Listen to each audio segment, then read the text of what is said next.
नाम में आप सबों को जय मसीह की। और आज एक बार फिर परमेश्वर के वचन की सच्चाइयों को जानने के लिए प्रकाशित वाक्य की ओर हम अपना रुख करेंगे। गुज़रे दिनों में हमने 7 कलीसियाओं के बारे में देखा और सीखा, और परमेश्वर का वचन ये बता रहा था और बता रहा है कि ये 7 कलीसियाएँ 7 तरह के मसीहों का चित्रण है। और आज हम आगे चलेंगे। और पिछली बार प्रकाशित वाक्य 4:1 के बारे में थोड़ा सा देखा था, और 4:1 में एक परमेश्वर की आवाज़ है, यूहन्ना को बुलाती है, यहाँ ऊपर आ। कुछ ऐसी चीज़ें हैं जो मैं आपको बताना चाहूँगा वचन से। यूहन्ना को जब बुलाया गया तो उसे आत्मिक रूप से आत्मा में गया था वो, और वो उस रूप में जाके उन चीज़ों को देख रहा है जो होने वाली है। परमेश्वर दिखा रहे हैं। लेकिन मेरे प्रियो, एक खास बात क्या लिखी है, 4 बाब की पहली आयत में वहाँ लिखा है कि जब यूहन्ना दर्शन देख रहा है तो उसे क्या दिखा। और ये लिखा है पहली आयत में कि मैंने दृष्टि की तो क्या देखा कि स्वर्ग में एक द्वार खुला हुआ है, और जिसको मैंने पहले तुरीके से शब्द से बातें करते सुना था वही कहता है, यहाँ ऊपर आ जा और मैं तुझे वो बातें दिखाऊंगा जिनका इन बातों के बाद पूरा होना अवश्य है। तुरही के शब्द, ये प्रभु यीशु की आवाज़ है, जो एक कह सकते हैं ट्रम्पेट की तरह दिखाई पड़ रही है। मेरे प्रियो, एक बात हमको हमेशा याद रखनी है, यूहन्ना जब दर्शनों को देखते हैं तो वो ये बताने की कोशिश करते हैं कि पृथ्वी पर किन चीज़ों से वो रिजेंबल करता है, वरना हमारी को समझ में आएगा ही नहीं। और इसीलिए जब प्रभु यीशु ने उन्हें बुलाया तो क्या बोला, यहाँ ऊपर आ। और वो जब आत्मा में गए, शरीर में जा नहीं सकते, किसी को परमिशन नहीं है, तो उन्होंने एक द्वार खुला हुआ देखा। प्रकाशित वाक्य 21 में अगर आप पढ़ेंगे तो वहाँ लिखा 12 फाटक हैं जो मोतियों के हैं, और एक एक फाटक पर जो एक एक मोती का बना है, और नगर की सड़क स्वच्छ कांच के सोने की तरह 22 कैरेट से ज़्यादा सोना। एक गेट से वो अंदर का दर्शन देख रहे हैं, और उस दर्शन को क्या देखा वो दूसरी आयत में वो बता रहे हैं। जब वचन के अंदर हम घुसेंगे और वचन में हमें कुछ दिखाई पड़ेगा, तो वहाँ जो सबसे बड़ी बात है उसकी 17वीं आयत से 20वीं आयत, प्रकाशित वाक्य 21:17 से 20, उसने उसके शहर पना को मनुष्य के अर्थात स्वर्ग दूत के नाप से नापा, जो 144 हाथ निकली। 144 हाथ का मतलब होता है 1500 मील, और 1500 मील हमारे लिए समझाने के लिए बताया गया है कि लंबा और चौड़ा स्क्वायर में है स्वर्ग। पढ़ लीजिएगा प्रकाशित वाक्य 21, उसमें पूरा वर्णन है कि स्वर्ग किस तरीके से है। यूहन्ना ऊपर जा रहे हैं, और ऊपर जाने के बाद जो चीज़ उन्होंने देखी उसे हम आज वचन के द्वारा देखेंगे। इसकी दूसरी आयत प्रकाशित वाक्य 4:2 में उन्हें एक सिंहासन दिखाई पड़ा, और सिंहासन पर कोई बैठा हुआ है, ऐसा उन्हें दिख रहा है। दूर से देख रहे हैं, कोई बैठा हुआ है। उन्होंने ये नहीं लिखा कौन है, पर जो सिंहासन है लिखा है, तुरंत मैं आत्मा में आ गया, क्या देखता हूँ, एक सिंहासन स्वर्ग में रखा है, उस सिंहासन पर कोई बैठा है। कोई, मेरे प्रियो, ये परमेश्वर का दर्शन है, परमेश्वर ने उनको दिखाया। अगर हम वचन की गहराई में जाएंगे तो हम जानते हैं कि जब मूसा ने परमेश्वर से कहा था कि मुझे आप अपना लुक दिखा दीजिए, आप कैसे हैं देखने के लिए, तो परमेश्वर ने बोला था कि कोई मनुष्य मेरे रूप को देख के जिंदा नहीं रह सकता, तो मेरी महिमा को पीछे से देखने पाएगा। और वचन ये बताता है कि जब वो जा रहे थे, परमेश्वर की महिमा निकल रही थी, तो महिमा का पीछे का हल्का सा भाग परमेश्वर का मूसा को देखने को मिला। लेकिन जिस गुफा में मूसा थे वहाँ परमेश्वर ने हाथ लगा के प्रोटेक्शन दे रखा था। परमेश्वर का हाथ ऐसा नहीं था, परमेश्वर का प्रोटेक्शन था कि मूसा के ऊपर कोई रिएक्शन ना होगा। और निर्गमन 33 में बहुत प्यारी तरीके से वर्णन है इसका। यहाँ पे लिखा हुआ है कि जब ये यूहन्ना ऊपर जाते हैं तो उन्हें एक सिंहासन दिखाई पड़ा। सिंहासन पे कोई बैठा है। मैं आपको एक जगह ले चलूँगा जहाँ पर यह लिखा हुआ है कि ये सिंहासन किस काम के लिए है। भजन संहिता 47। भजन संहिता 47 जब हम खोलते हैं तो वहाँ पर एक अजीब सी चीज़ दिखाई पड़ती है, और वो है उसकी 8वीं आयत में, परमेश्वर जाति जाति पे राज करता है, परमेश्वर अपने पवित्र सिंहासन पर विराजमान। वहाँ भजन संहिता में भी दाऊद इसका वर्णन कर रहे हैं कि वो अपने सिंहासन पर विराजमान है और वहाँ से वो जाति जाति पर राज कर रहे हैं। मेरे प्रियो, सारा संसार परमेश्वर एक अपने सिंहासन पर बैठ के चला रहे हैं। इन दिनों में हम काफ़ी मुश्किलातों के दौर से गुजर रहे हैं। पूरे संसार में महंगाई, बीमारियों का बोलबाला, कई चीज़ें हैं और आदमी परेशान है। लेकिन जब वचन को हम पढ़ते हैं तो दो बातें हमको बहुत अच्छी दिखाई पड़ती है। मीका नबी के दूसरे बाब की 18वीं आयत में लिखा हुआ है, बाड़े का तोड़ने वाला हमारे आगे आगे गया है। मेरे प्रियो, ये जो कुछ दिख रहा है इसको तोड़ रखा हमारे प्रभु यीशु ने, वो आगे आगे निकल के गए। और जब हमारे बाड़े का तोड़ने वाला आगे आगे गया है तो हम तो उसके पीछे चल रहे हैं। लेकिन ये सत्य नहीं है। यूहन्ना 10 में प्रभु यीशु ने बताया कि मेरी भेड़ें मेरा शब्द सुनती है, वो मेरे पीछे पीछे चलती है। उसी के 17वें बाब की यूहन्ना के 5वीं आयत में लिखा हुआ है, 8वीं आयत में भी लिखा हुआ है कि मैं संसार के लिए प्रार्थना नहीं करता, मैं केवल उनके लिए जिन्हें संसार से तूने मुझे दिया हुआ है। मेरे प्रियो, यीशु मसीह हर मुसीबत में से गुजर के गए हैं। हमारी तरह शारीरिक हो के उन्होंने हर मुसीबत को फेस किया है, और अपने पिता के पास जाते समय वो एक बात कह के गए थे यूहन्ना 14:1-3 में कि मैं जा रहा हूँ तुम्हारे लिए जगह तैयार करने, और जब आऊँगा तो तुम्हें ले जाऊँगा। अब ये उसी जगह का वर्णन है जो प्रकाशित वाक्य में यूहन्ना को दिखाया जा रहा है। और वचन ये बता रहा है कि यूहन्ना अब आत्मा में आए और एक दरवाज़ा खुला हुआ है। प्रकाशित वाक्य बताते हैं उसमें 12 गेट है, स्वर्ग में चौकोर है, हर चारों ओर 3-3 गेट हैं। उनमें किवाड़ भी लगे हैं जो बंद रहते हैं, बस एक किवाड़ खुला है। यूहन्ना बाहर आत्मा में खड़े हैं, अंदर की ओर दर्शन देख रहे हैं।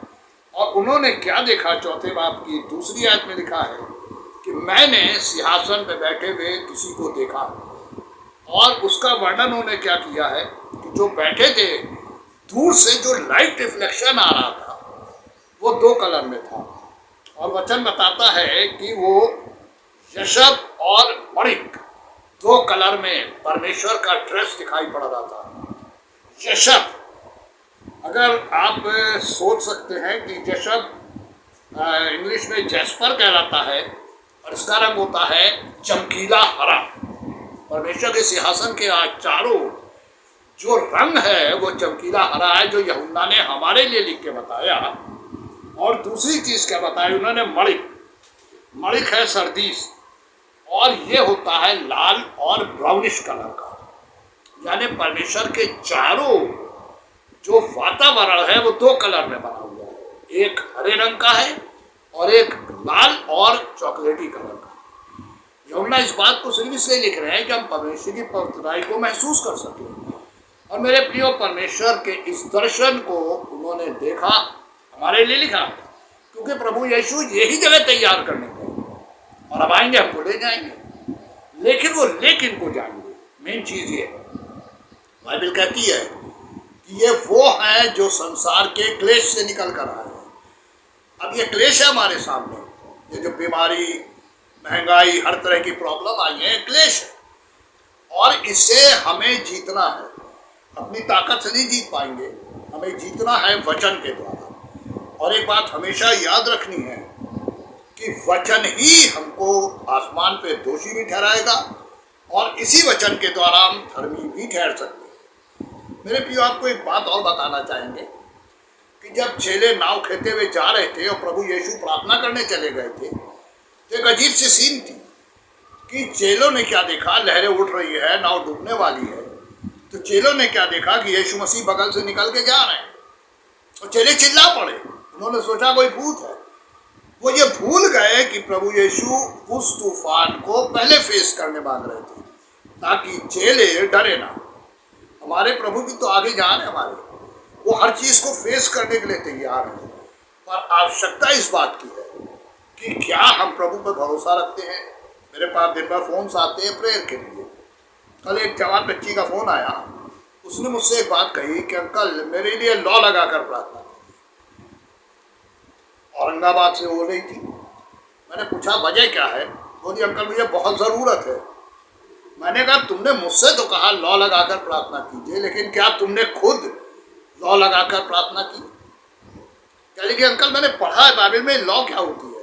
मैंने कहा लॉ का मतलब है एक जीवित प्रार्थना। हम लोग क्या करते हैं, एक रेगुलर प्रेयर करते हैं, परमेश्वर खुश नहीं होते। एक बच्चा अगर बाप के पास जाए और डेली कहे मैं आपको प्यार करता हूँ, मैं आपको प्यार करता हूँ, मेरे प्रियो 10-15 दिन के बाद पापा की एक लैंग्वेज आएगी, इसके आगे तुझे नहीं आता क्या बोलना।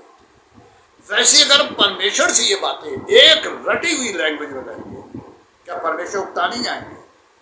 परमेश्वर हमसे चाहते हैं हम सब कुछ खोल कर कहें। पहले पत्रस 5:7 में लिखा हुआ अपने मन की बातें खोल कर यहोवा से। मेरे प्रियो, जब इन दिनों में लोग परेशान हैं और कंटिन्यू प्रेयर के लिए रिक्वेस्ट आ रही हैं, दोपहर में भी आती रहती हैं, मैं हर एक से एक बात कहता हूँ, जो आप लोग मुझसे शेयर कर रहे हैं वो परमेश्वर से क्यों नहीं करते? बोले परमेश्वर हमारी सुनते ही नहीं। हमने क्यों नहीं सुनते? क्योंकि आपने उन्हें पिता का अधिकार ही नहीं दिया, आप उन्हें परमेश्वर कह के बुलाते हैं। जब एक गुजरे दिनों में प्रचार करने गया था, एक लेडी के घर मुझे खाने पे बुलाया गया। उन्होंने मुझसे एक बात कही, ब्रदर मेरे मुंह से झूठ नहीं निकलता।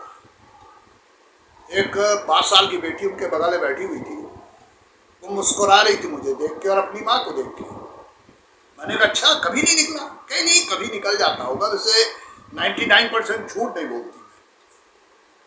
तो बच्ची ने मम्मी को देखा, मुस्कुराई, बोली मम्मी अभी 1 घंटे पहले तो आपने झूठ बोला। पड़ोसी आई थी मिलने, आपने मुझसे कहा जाओ कह दो मैं घर पे नहीं हूँ। और इस तरह तो आप कितनी बार एक बात दिन में बोल रही थी। मेरे प्रियो, क्या हमने सोचा हम क्या बोल रहे हैं? जब उस घर में था मैंने उनसे एक बात कही कि एक बात याद रखिए, वचन कहता है हमें अपनी सब बातों का हिसाब देना होगा। मेरे प्रियो, उन्होंने उस चीज़ को एक्सेप्ट किया, फूट फूट कर रोई, प्रभु को स्वीकार किया।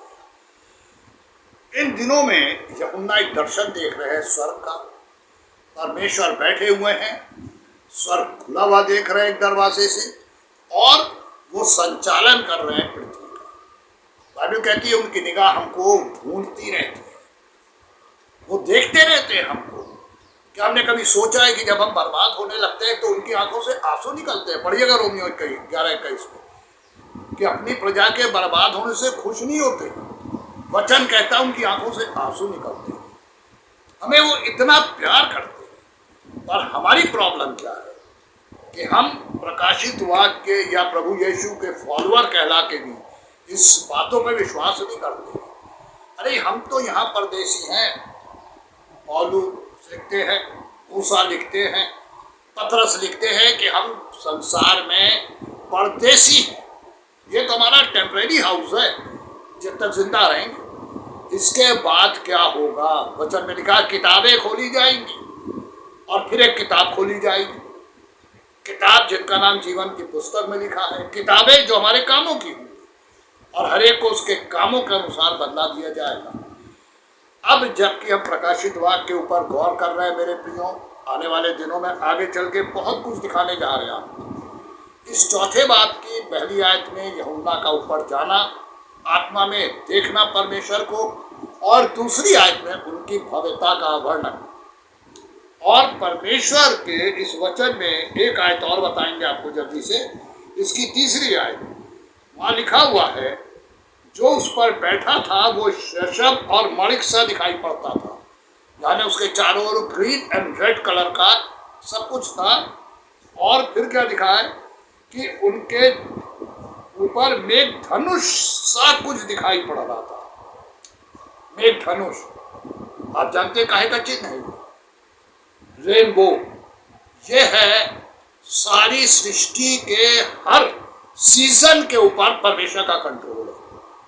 7 कलर में से ज़्यादा में है और परमेश्वर ने इस बात को दर्शित किया कि सारी सृष्टि पे उनका कंट्रोल है। मेरे प्रियो, प्रभु यीशु ने जब हमें प्रार्थना करनी सिखाई तो क्या बोला था? क्या करके प्रार्थना करना है? हमारे परमेश्वर, या ये बोला था हे हमारे पिता। अब ये हमको चुनना है कि हमारा रिलेशन क्या है, संसारिक मनुष्यों की तरह परमेश्वर कहने का या प्रभु की उस आज्ञा को फॉलो करते हुए पिता कहने का।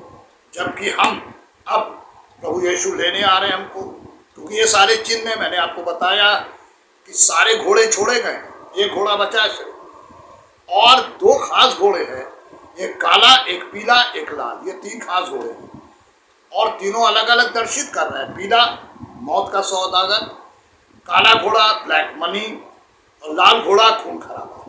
और आज हमारे सामने तीनों ये सब आ चुके हैं पृथ्वी पे। लेकिन अब धीरे धीरे परमेश्वर इस वचन के द्वारा हमें शिक्षा देने मांग रहे हैं कि हम तैयारी पूरी करें, क्योंकि प्रभु यीशु अपने लोगों को लेने आ रहे हैं। मेरे प्रियो, अगर हमारे साथ आज भी एक बहुत खुली बात है और वो ये है कि जो निर्णय हम पृथ्वी पर लेंगे वही स्वर्ग में हमारे सामने आएगा। यीशु मसीह ने पतरस से कहा था, जब तू कुछ पृथ्वी पर बांधेगा वो स्वर्ग में खोलेगा, वही खुलेगा। अगर यहाँ हमने निर्णय दिया कि हम प्रभु के संग जिएंगे तो मेरे प्रियो, इसको हमें अच्छी तरीके से मान लेना है कि वहाँ हमारा नाम खुल के आएगा। यहाँ का निर्णय वहाँ ले जाएगा या नरक में ले जाएगा। कभी भी परमेश्वर ने हम पे अपनी इच्छा नहीं थोपी है। यहोशू ने क्या बोला था इस्राएलियों से? जब कनान पहुंच गए तो यहोशू ने कहा, पढ़ लीजिएगा, अब तुम निर्णय करो कि तुम किसकी सेवा करोगे, परमेश्वर की या शैतान की। आज हमारे सामने भी यही निर्णय है, हम किसके लिए जीना चाहते हैं, किसकी सेवा करना चाहते हैं। परमेश्वर के संग रहेंगे, परमेश्वर में प्रोटेक्शन देंगे, हमारी रक्षा करेंगे, आशीष देंगे। और यदि हम संसार के संग रहेंगे तो किसका राज्य है? यूहन्ना 14:30 में लिखा है, मैं तुमसे बहुत बातें नहीं कहूँगा, प्रभु यीशु कह रहे हैं, इस संसार का सरदार आता है जिसका मेरे ऊपर कोई अधिकार नहीं है। जब प्रभु पे नहीं तो उसके लोगों पे कहाँ से होगा? इस संसार का अधिकारी प्रभु परमेश्वर ने उसे सौंपा था ना। संसार वो पृथ्वी पे था, यहीं से वो परमेश्वर की महिमा करता था। घमंड आया, परमेश्वर उसे निकाल दिया, अहंकार। आज यही चीज बहुत से लोगों के जीवन में घुसी। हम इसलिए घुटनों पे नहीं आते, हम इसलिए अपने को तोड़ते नहीं है क्योंकि हमको ये लगता है हम लोग मसीही है, बस बहुत है, बस हमको बैप्टिज्म मिल गया, बहुत है। नहीं मेरे प्रियो, ये हमको स्वर्ग नहीं पहुंचाएगा। हमको तैयार हो जाना है, क्योंकि ये सारा दर्शन जो आगे है ये स्वर्ग का है। हम तैयार हो जाए, प्रभु यीशु आने वाले हैं। इसी बड़ी विश्वास, इसी बड़ी प्रार्थना के साथ कि परमेश्वर आप सबों को आशीष दे, खत्म करते हैं। आमीन।